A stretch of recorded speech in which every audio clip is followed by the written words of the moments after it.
नांदेड़ के करीब वाक़ वाजेगांव ईदगाह के पास ईद उल फितर के दिन पेश आए मोटरसाइकिल धमाका मामले ने पूरे जिले में तशवीश और खौफ की फिजा पैदा कर दी है, जबकि इस वाक़े की पुलिस तफ्तीश पर भी संगीन सवालात उठने लगे हैं। तफसीलात के मुताबिक ईद उल फितर की नमाज के दौरान एक नौजवान मोटरसाइकिल पर सवार होकर ईदगाह की जानिब बढ़ रहा था। आईनी शाहिदीन के मुताबिक वो अभी ईदगाह के अहाते में दाखिल भी नहीं हो पाया था कि अचानक इसकी मोटरसाइकिल में जोरदार धमाका हुआ, जिसके नतीजे में आग भड़क उठी और नौजवान मौके पर ही जलकर हलाक हो गया। इस दौरान यके बाद दीगरे कई छोटे धमाके भी हुए, जिससे वहां मौजूद नमाजियों में खौफ व हिरास फैल गया।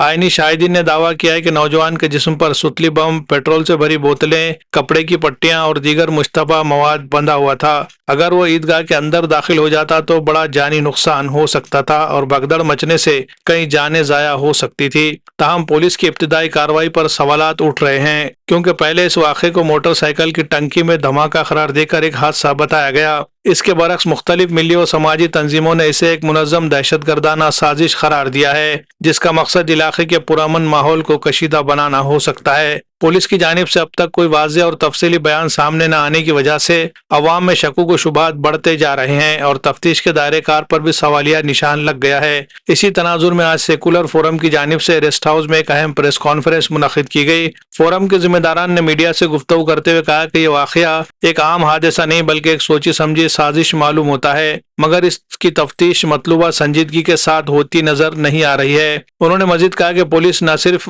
तफ्तीश की रफ्तार सुस्त रखे हुए है बल्कि मालूमात फराहम करने से भी गुरेज कर रही है, जिससे अवाम में बेचैनी और अदम एतमाद बढ़ रहा है। फौरी तौर पर इस बात पर जोर दिया गया कि अगर जल्दी तफ्तीश को सही रुख पर नहीं लाया गया और इसमें मुलविस तमाम अफराद को गिरफ्तार नहीं किया गया तो एक मुनज़्ज़म एहतिजाजी तहरीक शुरू की जाएगी। फोरम ने 2006 में नांदेड़ के पाट बंधारे नगर में पेश आए बम धमाके का हवाला देते हुए कहा कि उस वक्त नाखिस तफ्तीश के बाइस मुल्जिमान बच निकले थे, लिहाजा इस बार ऐसी गलती नहीं होनी चाहिए। प्रेस कॉन्फ्रेंस में मुख्तलिफ सियासी और समाजी शख्सियात ने शिरकत की, जिनमें फारूक अहमद, ओम प्रकाश पोकरना, माधवराव पाटिल किनाड़कर, एडवोकेट अब्दुल रहमान सिद्दीकी और अब्दुल सत्तार समेत दीगर मुअज़्ज़िज़ीन शामिल थे। ये वाक़या न सिर्फ सिक्योरिटी निज़ाम पर सवालिया निशान है बल्कि ये भी जाहिर करता है कि हसास मौक़ों पर चौकसी में मामूली सी कोताही किस कदर बड़े हादसे का सबब बन सकती है।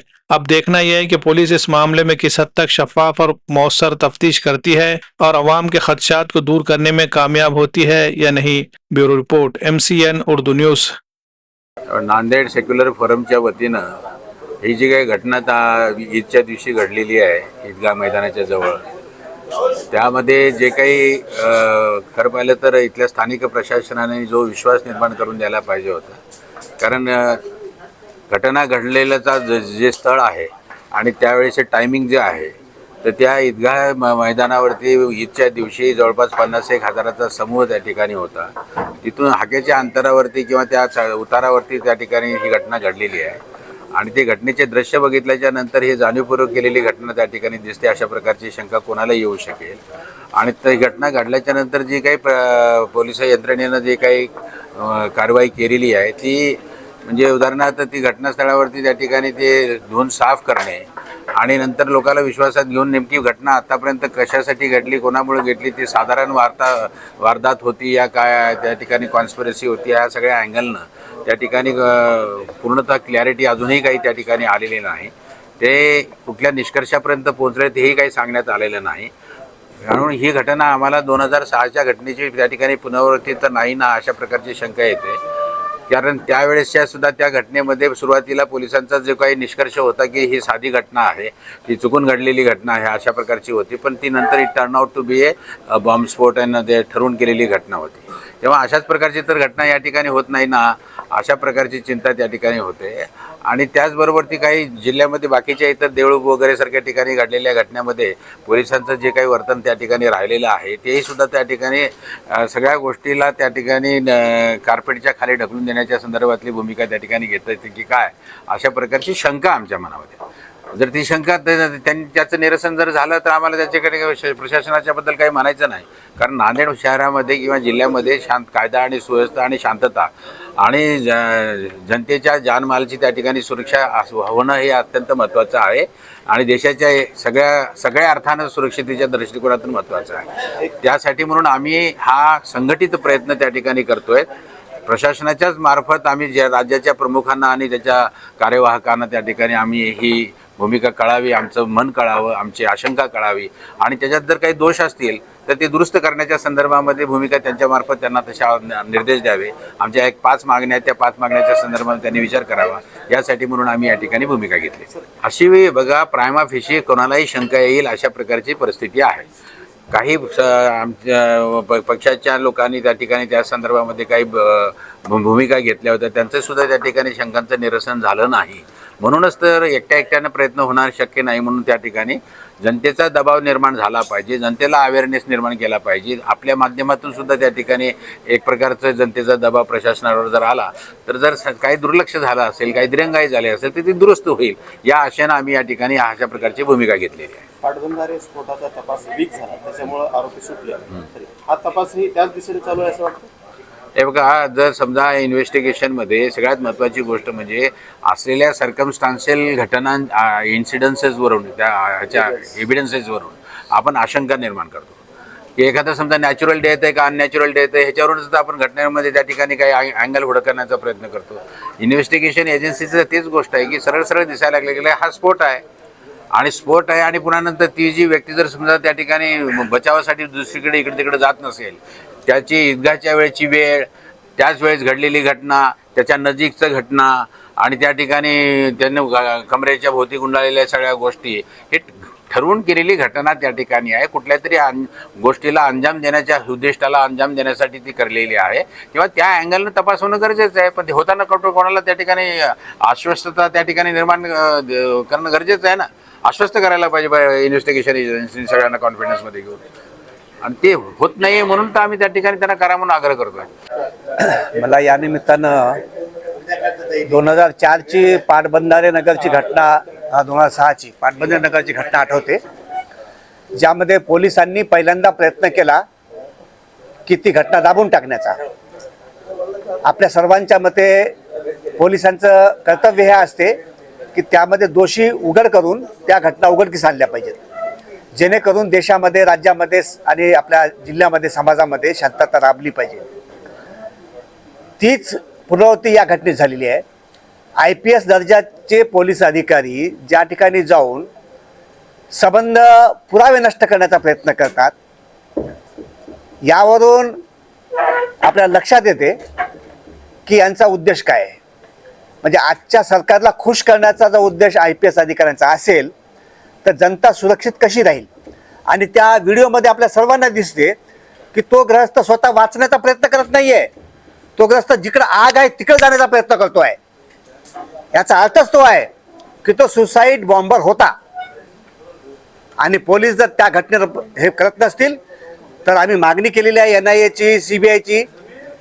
आज CBI NIA सुद्धा कोणाच्या डायरेक्शन चालते हे आम्हाला माहीत आहे, पण आज जे काही लोकशाही मार्ग आहेत ते आम्हाला अवलंबावं लागणार आहे.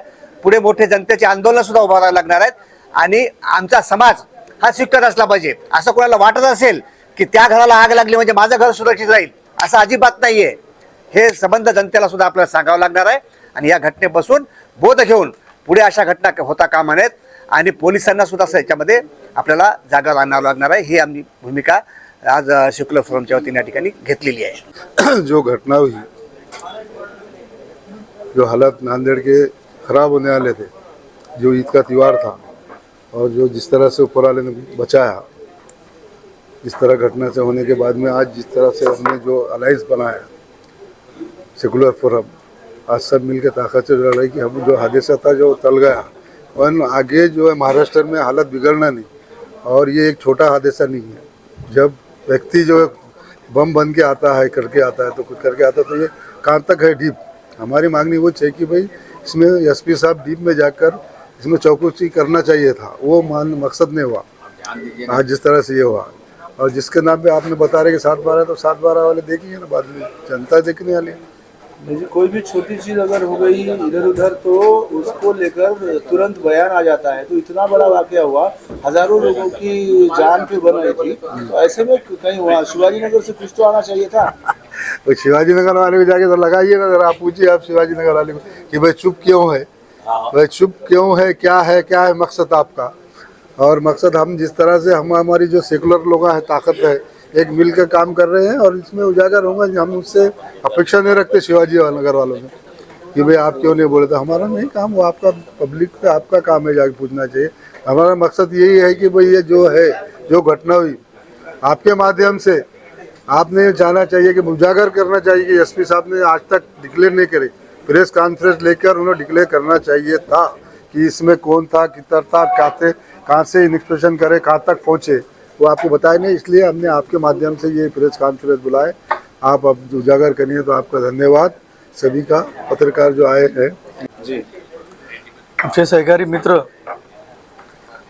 फारुकभाई यांनी सर्व पक्षांना, सर्व पक्ष म्हणजे सर्व नांदेड जिल्हा, कोणत्याही पक्षाला न सांगता, म्हणजे पक्षाला न घेता हे सर्व सामान्य आम आदमी या हिशोबाने सगळ्यांना एका मंचावर आणलं, मंच म्हणजे एका बैठकीत आणलं।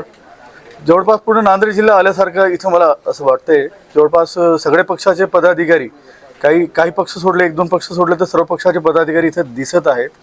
आणि हे म्हणजे पूर्ण नांदेड जिल्हा। झालेली घटना ही अतिशय चुकीची घटना आहे। एखादा सणवार आणि इतक्या मोठ्या मॉफमध्ये जाऊन इतकं मोठं चुकीचे काम, हे पोलिसांच्या फेलर आपण म्हणू शकतो याला। त्यानंतर पण आतापर्यंत पोलिसवाल्यांनी हे जाहीर केलेलं नाही की तो व्यक्ती कोण होता, नांदेडचा होता की नव्हता, तो चोर होता, आतंकवादी होता की तो प्रामाणिक माणूस होता, यावर कोणतेही क्लेरिफिकेशन पोलीस प्रशासनाने आतापर्यंत दिलेले नाही आहे। येणाऱ्या या एप्रिल महिन्यात जवळपास सगळे 7 ते 8 समाजाचे धार्मिक सण होणार आहेत। त्यासाठी जरी आमची कमिटी पुढच्या होणाऱ्या म्हणजे अपघात वगैरे हे पण असले काही प्रकार घडणार असतील तर त्यासाठी पण हे खूप कमिटी कामी येणार आहे असं आम्हाला वाटतं कुठेतरी। आणि नक्कीच लवकरात लवकर ही कमिटी आपल्या चांगल्या प्रकारे निस्वार्थ कामाला लागेल व पोलीस प्रशासनाला सगळं म्हणजे याला जबाबदार जे पण इन्व्हेस्टिगेशन टीम असेल, कोणती पण टीम असो, CID असो की CBI असो की ATS, ADS, LCB असो, त्या सगळ्यांना जाब विचारण्यासाठी ही कमिटी सक्षम आहे असं मला वाटते। आणि इथं आम्हाला पोकटनाजी किनाळकर साहेब असे खूप मार्गदर्शन करणारे लोक भेटलेत। हे खूप सिनियर आहेत, बुद्धिजीवी लोक आहेत। मी त्यांचा पण खूप खूप आभार करतो की यांनी सगळ्यांना एकजूट करून हे नांदेडच्या हितासाठी, प्रोटेक्शनसाठी, सगळ्या धर्माच्या प्रोटेक्ट करण्यासाठी एका मंचावर आणलेत।